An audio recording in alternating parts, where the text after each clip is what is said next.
3 मार्च 2025 को शुरू होने वाला जम्मू कश्मीर कानून साज असेंबली का बजट सेशन आज हंगामा खेज मनाजिर के साथ हुआ इख्तिताम पजीर। स्पीकर अब्दुल रहीम राथर ने शोर शराबे अराकीन की एक दूसरे के साथ तलक कलामी गरम गुफ्तारी के दौरान आईवान को गैर मुय्यना मुद्दत के लिए कर दिया मुलतवी। आईवान में वज़ीर आला उमर अब्दुल्ला नहीं थे मौजूद। आईवान मुलतवी होने के आधे घंटे बाद पहुंचे वज़ीर आला। वज़ीर आला उमर अब्दुल्ला का पीडीपी को तलक जवाब, कहा जिन लोगों ने इक्तदार की लालच में भाजपा के साथ हाथ मिलाकर जम्मू कश्मीर को किया तबाह, वो मुझे महज एक तस्वीर पर उठा रहे हैं उंगलियां। उमर अब्दुल्ला कहते हैं पीडीपी जम्मू कश्मीर की मौजूदा सूरत हाल की है जिम्मेदार। पीडीपी ने भाजपा को जम्मू कश्मीर की सियासत में घुसने का ना दिया होता मौका तो जम्मू कश्मीर को नहीं होता मसाइब व मुश्किलात का सामना। तब इक्तदार के लालची कर रहे थे दूध और टॉफी की बात, आज आसानी से लगा रहे हैं मुझ पर इल्जामात। इधर पीडीपी सदर महबूब मुफ्ती ने वज़ीर आला उमर अब्दुल्ला को फिर से बनाया तनकीद का निशाना। कहा उमर अब्दुल्ला के किरण रिजिजू के रेड कारपेट इस्तकबाल से वक्फ तरमीमी बिल को मिला जवाज।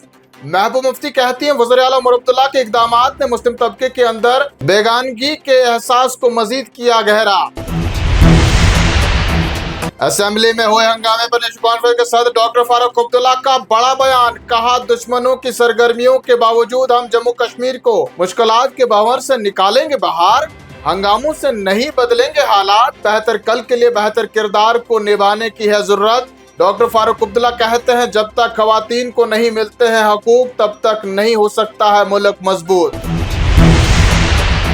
बीजेपी अरकान असेंबली और आम आदमी पार्टी के रहनुमा महराजुद्दीन मलिक हुए आमने सामने। असेंबली हाल हुआ मैदान जंग में तब्दील, लातों घोंसों और मुक्कों से किया एक दूसरे का स्वागत। तलक कलामी गरम गुफ्तारी गाली गलोच तूतू मैमे और हाथापाई के मनाजिर भी आए सामने।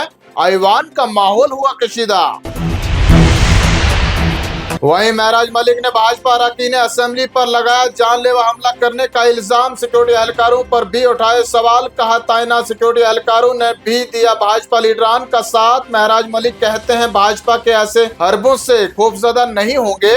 सर पर कफन बांधा है, सर उठाकर जिएंगे और सर उठाकर ही मरेंगे। अल्लाह के सिवा किसी से नहीं डरते। इधर भारतीय जनता पार्टी ने महराज मलिक की जानिब से लगाए गए इल्जामात को दिया बेबुनियाद करार। कहा महराज मलिक ही ने भारतीय जनता पार्टी लीडरों के साथ की हाथापाई और नाशाइस्ता ज़बान का किया इस्तेमाल। असेंबली की कार्रवाई मुलतवी होने के बाद भारतीय जनता पार्टी मेंबरान असेंबली ने किया कम्प्लेक्स के बाहर एहतजाज दर्ज। टेलीविजनों की मुस्तकिली और बेरोजगार नौजवानों को रोजगार फराहम करने का किया मुतालबा। कहा जम्मू कश्मीर नेशनल कॉन्फ्रेंस ने लोगों के साथ किए हैं वादे, वो वादे जल्द करें वफा। ओपोजिशन लीडर सुनील शर्मा ने नेशनल कॉन्फ्रेंस पर साधा निशाना। कहा वक्फ बिल पर हंगामा करके नेशनल कॉन्फ्रेंस वक्फ अराजी पर काबिज अपने रिश्तेदारों और कारकुनों को बचाने की कर रही है कोशिश। सुनील शर्मा ने इस अमल को दिया जमीन जहाद करार। शर्मा कहते हैं जमीन जहाद को अब कानून साजी के जरिए दिया जा रहा है तहफ़्फ़ुज़। नायब वज़ीर आला सुरेंद्र चौधरी का भाजपा पर पलटवार। सवालिया अंदाज में कहा वज़ीर दाखिला से एसपीओज़ की तनख्वाहों और मुस्तकिल तकर्री के मसाइल उठाए। चौधरी कहते हैं असेंबली में बार बार खलल डालने के बजाय भाजपा ने नहीं किया कोई और काम, महज बातें करने से नहीं बनती है बात। भाजपा को टेलीविजनों के मसाइल कि अगर इतनी ही थी फिक्र तो गुज़श्ता 10 बरसों में क्यों नहीं किया टेलीविजन्स के मसाइल का अजाला। वक्फ बिल तनाज़े पर वक्फ चेयरपर्सन जम्मू कश्मीर डॉक्टर दरख्शां अंद्राबी भी आई सामने। कहा बिल पर ओपोजिशन की मुखालफत है बेमानी, कुछ लोगों ने इसको बना रखा था अपनी जागीर, ज्यादा शोर करेंगे वही लोग जो होंगे गुनेगार। इंद्राबी कहती हैं वक्फ बिल पार्लियामेंट से मंजूर हुआ है और सदर जमहूरिया की मोहर लगने के बाद अब पूरे मुल्क में हुआ है नाफिज। सियासी लीडर क्या कहते हैं इससे नहीं है हमें कोई लेना देना। इधर पीपल्स कॉन्फ्रेंस के सरबराह सजाद गनी लोन ने वक्फ बिल पर बहस न करने पर जाहिर किया सख्त एतराज। कहा असेंबली सबकी है, ये सिर्फ नेशनल कॉन्फ्रेंस या किसी दूसरी पार्टी की नहीं। लोन मजीद कहते हैं हमारा मुतालबा वाजिया, वक्फ मुसलमानों का है मामला, जम्मू कश्मीर है मुल्क का वाहिद मुस्लिम अक्सरियाती सूबा, यहाँ से जाना चाहिए था एक मजबूत पैगाम।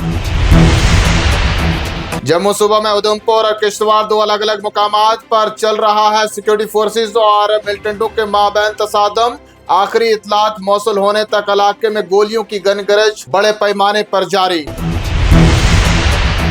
और चलते चलते जानिए मौसम का हाल। आज फिर बदली बदली सी रही मौसमी सूरत हाल। अगले 24 घंटों के दौरान जारी रह सकता है बारिशों का सिलसिला। 12 और 17 अप्रैल को मौसम मजमूई तौर पर रह सकता है खुश्क। 18 से 20 अप्रैल तक मौसम एक बार फिर खराब रहने का है इम्कान, महकमा मौसमियात का बयान। मेरी खबरों के साथ नाज़रीन आज का शुमारा पहुंचता है इख्तिताम को। जल्द हाजिर होंगे कुछ और खबरों के साथ, तब तक के लिए बने रहें आप कश्मीर उज़्मा के साथ।